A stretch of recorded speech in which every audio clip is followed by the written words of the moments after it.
1.5 கோடி பேர் வந்திருக்கான். 1.5 கோடி பேர். இங்க பாரு, பீகார்ல இருந்து 2.5 லட்சம். இந்த மகாராஷ்டிரால இருந்து உத்தரப்பிரதேசத்துல 2.3 லட்சம். இங்க வந்து இங்க பாரு 3 விழுக்காடு. எல்லாம் நல்லா கவனிச்சுக்க. இங்க ஒரிசால இருந்து 2.3, ராஜஸ்தான்ல இருந்து 0.5 விழுக்காடு. எல்லாம் இப்படி ஏறி 4.8 விழுக்காடு நம்ம மக்கள் தொகையில வந்து கூட்டிட்டான். இதுல என்ன பிரச்சனை வருதுன்னு கேளு. நாங்கள் தான் பெருத்த சாதி வன்னியர் பேச முடியாது. நாங்கள் தான் பெருத்த சாதி கவுண்டர் பேச முடியாது.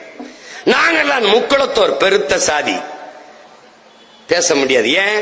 வன்னியர் 16 விழுக்காடு, கவுண்டர் 14 விழுக்காடு, பறையர் 13 விழுக்காடு, இந்த கல்லர் மறவர் அகமுடையர் சேர்ந்து 14 விழுக்காடு. இவன் தான் பெருத்த தமிழ் சமூகம். இதுக்கடையில தேவேந்திரர், நாடார், கோனார், உடையார், பிள்ளை, முதலி, முத்தரையார், இப்படி ஏகப்பட்ட தமிழ் சமூகங்கள் இருக்கு. இது எல்லாத்தை விட அவன் இதுவரை 1.5 கோடி பேர் வந்துட்டான். ஒரே ஒரு கணக்கு, 1.5 கோடி வட இந்தியன்.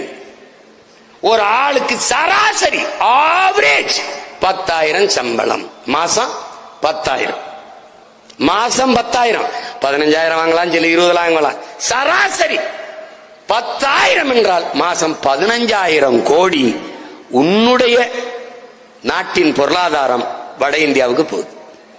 நீ உழைப்புல இருந்து வெளியதனால மாசம் 15,000 கோடி, வருஷத்துக்கு 1,80,000 கோடி போகுது.